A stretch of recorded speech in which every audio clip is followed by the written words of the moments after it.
It's time for the rubber match. The LA Rams head to the Northwest for the second time this year, facing off with a familiar foe in the Seattle Seahawks, who secured the number 3 seed with a fourth quarter flurry last week. Divisional chance, baby. The Rams, they picked up win number 10, and they didn't even need their starting QB, running back, or wide receiver to do it. They just needed that top-rated pass defense of theirs. It's intercepted! A pick six! LA's defensive play has been as good as it gets this season. The Steelers, the only team with comparable numbers to the Rams. The best defense arguably in the National Football League. And they were able to flex their defensive pass muscles against Russell Wilson in their first meeting with him. They picked him off twice and held him to his lowest passer rating of the year. Talk about physical football. Wilson looked better in round 2 a few weeks back. No picks, a TD, a rating of 93.9. Holy catfish, what a catch! Wilson had a huge year overall, 40 TD passes for the first time in his career, highest completion percentage he's ever had, his rating over 100 for the season. The Hawks' passing attack is a two-headed monster, Tyler Lockett going for over 1,000 yards, double-digit TDs. Touchdown! And DK Metcalf going for over 1,300 yards along with 10 TDs as well. An absolutely perfect rainbow to DK Metcalf. Metcalf didn't finish strong though, less than 65 receiving yards in each of his last 4 games. Metcalf had a chance on it. The Rams were one of the teams that held him in check too, less than 100 yards combined in their 2 games against him. Sacks, of course, were a problem for Wilson in both games, getting taken down 6 times by the Rams in Week 10. He's sacked again! And then getting to him 5 more times in Week 16. That's a sack.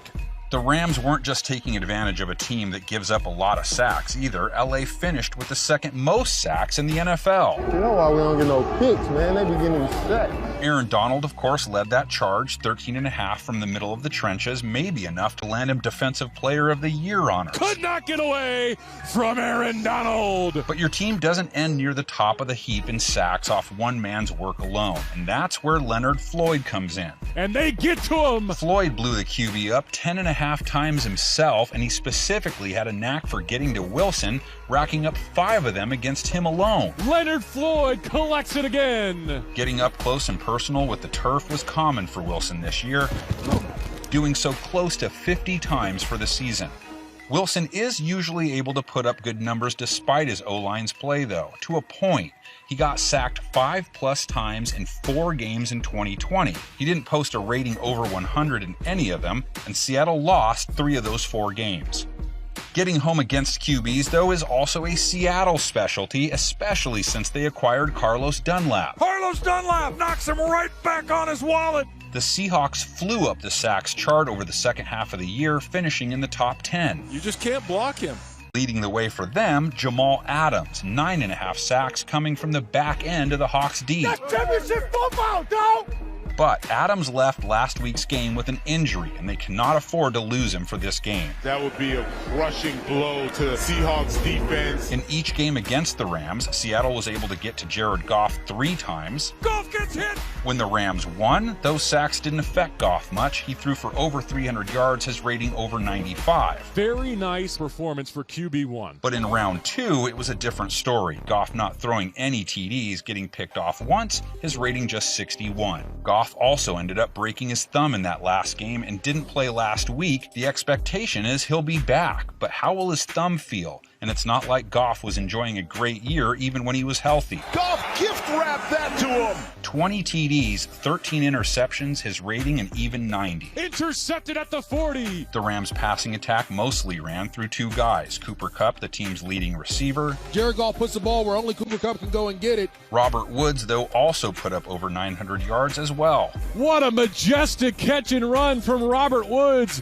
Seattle's pass defense was a work in progress over the course of the season. They did allow the second most passing yards per game. Somebody blew an assignment. However, as their pass rush got better, so did their secondary. They were allowing in the 350 yards per game neighborhood for a long time. So getting it down under 290 shows how much ground they've made up. Good defense by Wright. Their run defense, meantime, was steady all year, and they were steady good as they held ball carriers under 4 a run for the season. The defense stops them again!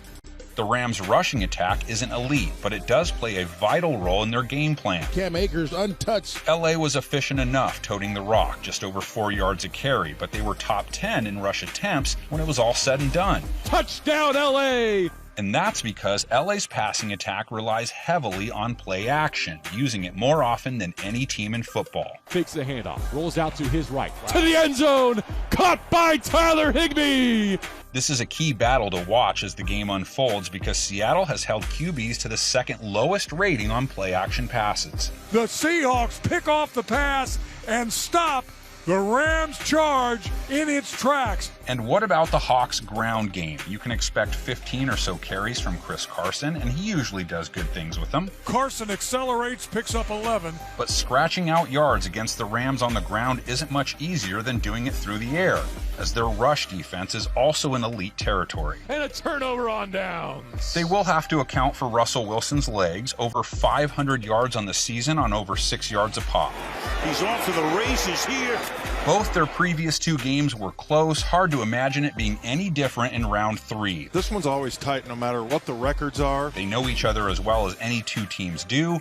The Rams at least grateful that they don't have to worry about the 12s, but what about the health of their signal caller? Let's see all those predictions fill out the comments section. We have 10 for you this week since it's playoff time, or in this case, Super Wildcard Weekend time. You're a great coach.